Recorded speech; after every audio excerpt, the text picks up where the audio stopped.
Hey guys, it's Sabrina here. I just wanted to share a nifty little idea for a pet aerated, filtered water bowl. So if you have a pet, say, hey off Doug. He's got the reflected dog eyes right now. Oh, he winked. If you have a pet and you have a pump laying around the house, or they're even cheaper than buying for a big dog. It's cheaper to take your regular water bowl, put your filter on. You can go to PetSmart, Petco, get you a filter.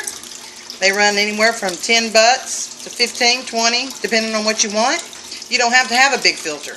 I have a big filter, a bigger filter than I would really need, because this is what I had laying around the house. It does up to 20 gallons. Like I need that.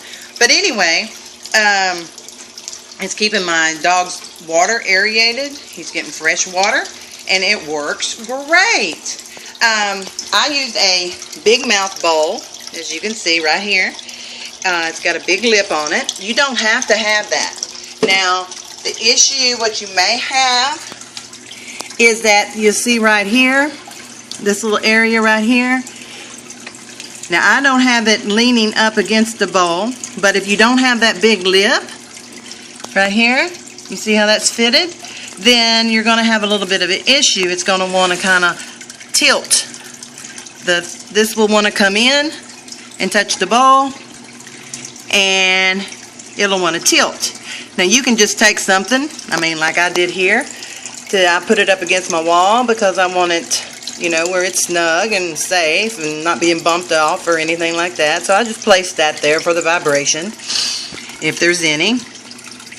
And I let it, you can see here, it's kind of hanging. Can you see? It's kind of hanging. Now I'm recording this on my phone, so y'all are probably going like cray-cray on this.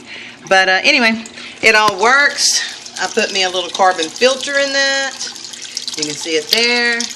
So, he's getting some fresh, clean water, and didn't cost me a mint, and it doesn't leak, which is a godsend. And he leaks, so therefore the towel. He's a big dog. He's bloop, bloop, bloop. But, yeah, works like a charm. All right, over and out. Sabrina.